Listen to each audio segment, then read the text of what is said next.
nous nous retrouvons pour une nouvelle interview des Plages Juridiques et j'ai le plaisir de recevoir aujourd'hui Éric Gardin. Éric, vous êtes avocat fiscaliste, vous avez travaillé de nombreuses années à la Direction régionale des impôts et nous vous recevons aujourd'hui pour parler du contrôle fiscal. Première question, Éric Gardin, un contrôle fiscal, j'imagine, s'organise déjà par la réception d'un courrier. On a combien de temps en moyenne, quand on reçoit un courrier de l'administration fiscale, avant d'être contrôlé le jour J au sein de l'entreprise?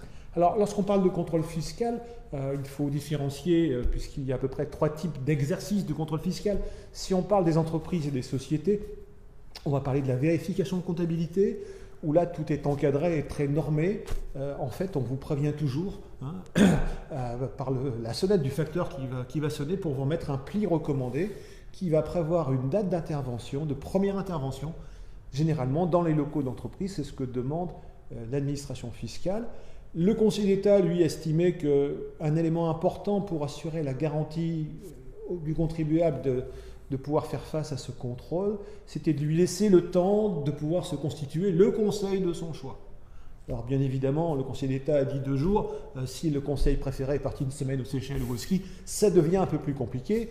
L'administration a néanmoins prévu, dans sa pratique, de laisser un peu plus de temps pour une simple et bonne raison, c'est qu'elle ne sait pas, lorsqu'elle va envoyer son pli recommandé, à quelle date celui-ci va être effectivement remis à l'intéressé, puisqu'on sait très bien que si nous ne sommes pas présents, on a un avis de passage, et après il nous est loisible, pendant un certain délai, d'aller chercher notre pli recommandé à la poste, et c'est vraiment la date à laquelle on a été avisé effectivement de ce contrôle fiscal qui va faire courir ce fameux délai. Donc l'administration, elle laisse 8 à 10 jours généralement c'est la marge qu'elle va prendre avant sa première intervention sur place lorsqu'elle n'agit pas en contrôle inopiné. Mais ça, je vous en parlerai si vous le souhaitez. D'accord, mais c'est l'exception, contrôle inopiné, si je comprends bien. C'est l'exception, c'est de dire il y a des éléments suffisamment graves lorsqu'il y a des opérations internationales d'envergure ou autres, ou dans des entreprises qu'on peut penser qu'elles deviennent éphémères, qu'elles cessent leur activité des réceptions de la vie, pour lesquelles on va estimer dans ce cadre-là qu'il est important d'agir sans prévenir. Alors, agir sans prévenir, c'est pas faire tout et n'importe quoi.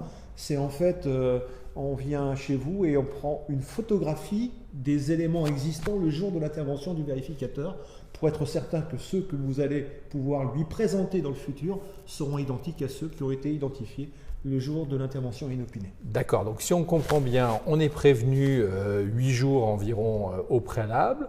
Est-ce qu'il y a des activités, des éléments de l'activité de l'entreprise qui peuvent pousser l'administration fiscale à vous contrôler? Vous parliez tout à l'heure d'intelligence artificielle, c'est-à-dire que l'administration fiscale aujourd'hui se dote d'outils d'IA pour contrôler les bonnes entreprises ou celles qui sont susceptibles d'être intéressantes pour l'administration fiscale. Est-ce qu'il y a d'autres points qui entraînent un contrôle fiscal a priori quand l'administration fiscale voit que vous avez telle et telle activité?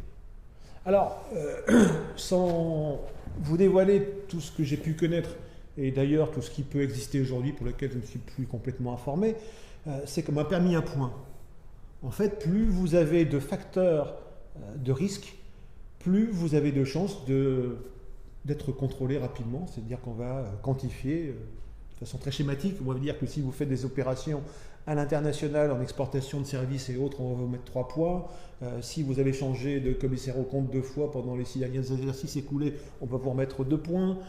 Si votre chiffre d'affaires a baissé considérablement, on va vous remettre 2 points. S'il a été multiplié par 10 sans que les remises sur achat de vos marchandises aient grimpé de même façon, on va vous remettre 2 points. Enfin bref, l'intelligence artificielle est venue derrière, forcément alimentée au départ par les constatations des agents de Bercy, est venue un petit peu surveiller, et surtout Bercy s'est rendu compte qu'elle disposait d'éléments d'information insoupçonnables pour le contribuable.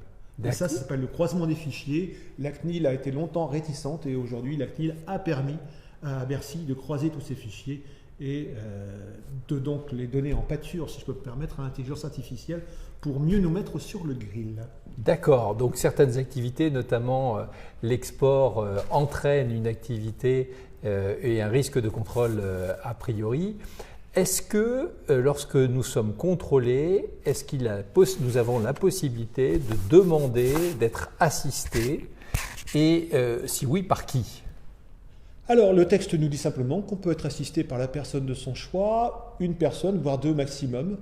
Ça peut être celui qui vous accompagne au quotidien, c'est-à-dire votre expert comptable, qui a aussi un rôle important, puisqu'en termes de vérification de comptabilité, c'est à lui que va revenir le fait de donner les éléments comptables.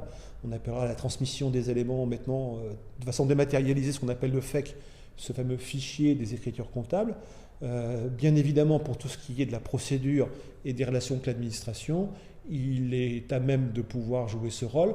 Et aussi le conseil fiscal, l'avocat fiscaliste, puisque maintenant on ne peut plus exercer le métier de conseil fiscal sans être avocat, il n'y a plus de conseil juridique, et aussi l'homme de la situation, même si le faire apparaître dès la première intervention aux côtés du dirigeant peut interpeller quelque peu l'administration lorsqu'on est dans une entreprise de taille modeste ou moyenne.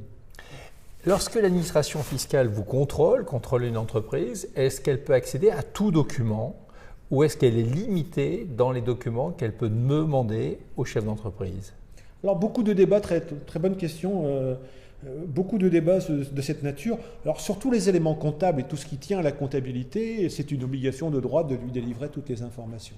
De la même façon, par exemple, je vois si vous avez un restaurant ou un bar, elle va vous demander par exemple de ressortir les cartes avec les prix sur N-1, N-2, N-3, etc. De même façon, elle va non seulement se satisfaire des données que vous allez lui communiquer, mais également mettre en œuvre ce qu'on appelle son droit de communication en interrogeant vos fournisseurs pour savoir si effectivement ce que vous déclarez lui avoir acheté est reflété par la comptabilité du fournisseur avec exactitude, à savoir ce qu'il vous a vendu. Voilà. Et en revanche, elle ne peut pas aller trop loin, et notamment dans le côté de l'analyse analytique qui revêt parfois pour certaines entreprises, notamment en termes de prix de transfert, des éléments très confidentiels pour lesquels on est en droit de ne pas tout donner parce que ce n'est pas obligatoire. La meilleure façon étant lorsque ça n'existe pas, enfin lorsque c'est censé ne pas exister, ne pas transmettre n'est pas une infraction. D'accord. Un contrôle fiscal, maître Éric Gardin, peut-il aboutir aussi sur des sanctions pénales ou est-ce qu'il y a un cloisonnement entre la procédure fiscale et la procédure pénale? Alors là encore, cher Bruno, on a assisté dans la dernière décennie au fait que ce qu'on appelait le verrou de Bercy. Le verrou de Bercy, c'était quoi? Seul Bercy, en fait, c'était le vérificateur pouvait être aussi potentiellement votre bourreau, puisqu'il lui appartenait de révéler des faits qui étaient suffisamment graves pour que l'administration, et elle seule avait ce pouvoir, décide de porter le dossier après un examen par une commission fiscale qui s'appelle la CIF, la commission des infractions fiscales. Si elle recevait l'aval pour pouvoir vous poursuivre, alors Bercy déférait votre dossier pour qu'il soit traduit devant le tribunal correctionnel. La justice s'en est émue, notamment le parquet, qui a milité pendant de nombreuses années pour retrouver, notamment en matière financière, la capacité elle-même à déférer quelqu'un pour fraude fiscale devant les juridictions. Et ce verrou de Bercy a donc sauté. Et maintenant, en sens inverse, j'allais dire, il y a quasiment une obligation, lorsque des rappels, notamment en matière de TVA, atteignent des montants conséquents, 100 000 euros, même parfois un peu moins, on doit dire à Bercy, mais ce dossier qui a généré 200 000 euros de rappel en matière de TVA, expliquez-moi pourquoi vous n'avez pas déposé le dossier de dépôt de plainte, tout au moins déposé un recours devant la CIF. Donc on a remis l'administration devant une sorte de concurrence avec les services du parquet, et en même temps il y a une très forte pression moralisatrice de la part du gouvernement pour dire la fraude fiscale, ça suffit.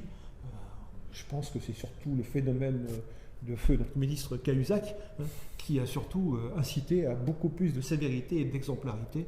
Et donc effectivement, le nombre de dossiers déposés en matière de fraude fiscale est un élément important pour mesurer l'efficience du contrôle fiscal, que ce soit au niveau national ou décliné de façon régionale ou départementale de par l'examen qui est fait des statistiques des services fiscaux locaux.